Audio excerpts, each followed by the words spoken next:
क्या ममता बनर्जी की पार्टी में भगदड़ मच चुकी है? क्या टीएमसी के बड़े बड़े चेहरे अब एक एक करके पार्टी का साथ छोड़ रहे हैं? और क्या बंगाल की हार के बाद अब ममता बनर्जी की मुश्किलें लगातार बढ़ती जा रही हैं? टीएमसी को एक और बड़ा झटका लगा है। पार्टी की राज्यसभा सांसद और ममता बनर्जी की करीबी माने जाने वाली सुष्मिता देव ने राज्यसभा की सांसद से इस्तीफा दे दिया है। खास बात यह है कि इस्तीफे के तुरंत बाद उनकी मुलाकात असम के मुख्यमंत्री हेमंत विश्व शर्मा से हुई, जिसके बाद उनकी बीजेपी में आने की चर्चाएं और तेज हो गई। देखिए, सुबह मैंने जब पार्टी से इस्तीफा दिया तो जिस पार्टी की तरफ से मुझे राज्यसभा का आसन दिया गया वो छोड़ना तो तय है, क्योंकि उस पार्टी ने दिया तो मैंने दोनों से इस्तीफा दिया। उसके बाद मैं आसाम के मुख्यमंत्री डॉक्टर हेमंत विश्व शर्मा से मिली, क्योंकि मुझे आसाम में राजनीति करनी है। तो उनके साथ कुछ डिस्कशंस हुए जिस पर मैं अभी टीवी पर तो टिप्पणी नहीं कर सकती। जब वक्त आएगा मैं आपको जरूर बताऊंगी। सुष्मिता देव वही नेता है जिन्होंने 2021 में कांग्रेस छोड़कर टीएमसी का दामन थामा था।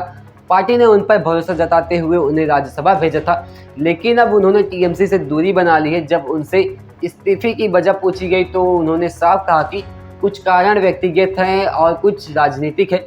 उन्होंने यह भी कहा कि उनकी राजनीति बंगाल में नहीं बल्कि असम में है और उन्होंने आगे की राजनीति भी असम में ही करनी है। सुष्मिता देव ने यह भी स्वीकार किया कि वह असम के मुख्यमंत्री हेमंत विश्व शर्मा से मिल चुकी हैं।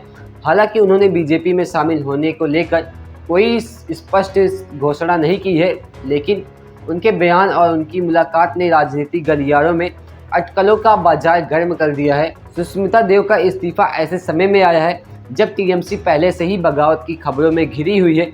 पश्चिम बंगाल चुनाव में झटका लगने के बाद पार्टी के कई विधायक और सांसद नाराज बताए जा रहे हैं और सुष्मिता देव के बाद एक और बड़ा नाम सामने आया है। टीएमसी की लोकसभा सांसद सयोनी घोष का नाम भी अब बागी सांसदों की सूची में जोड़ा जा रहा है। खबर है कि उन्होंने स्पीकर को पत्र लिखकर अलग बैठने और एनडीए को समर्थन देने का फैसला किया है। टीएमसी की लोकसभा सांसद सयोनी घोष का नाम भी अब बागी सांसदों की सूची में जोड़ा जा रहा है। खबर है कि उन्होंने स्पीकर को पत्र लिखकर अलग बैठने और एनडीए को समर्थन देने का फैसला किया है।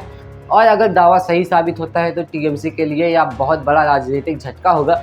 सयोनी घोष कोई साधारण नेता नहीं है, वह बंगाल की चर्चित अभिनेत्री, गायक और टीएमसी की स्टार प्रचारकों में से शामिल है। 2021 विधानसभा चुनाव से पहले वह टीएमसी में शामिल हुई थी और पार्टी ने उन्हें बड़ा चेहरा बनाकर पेश किया था। हालांकि विधानसभा चुनाव में उन्हें हार का सामना करना पड़ा, लेकिन बाद में उन्हें पार्टी की युवा इकाई की जिम्मेदारी दे दी गई। सयोनी घोष कई बार विवादों और सुर्खियों में भी रही है। त्रिपुरा गिरफ्तारी से लेकर एनडीए पूछताछ तक उनका नाम लगातार चर्चा में रहा है। 2024 के लोकसभा चुनाव में वह टीएमसी के टिकट पर सांसद बनी और पार्टी के प्रमुख चेहरों में से शामिल हुई।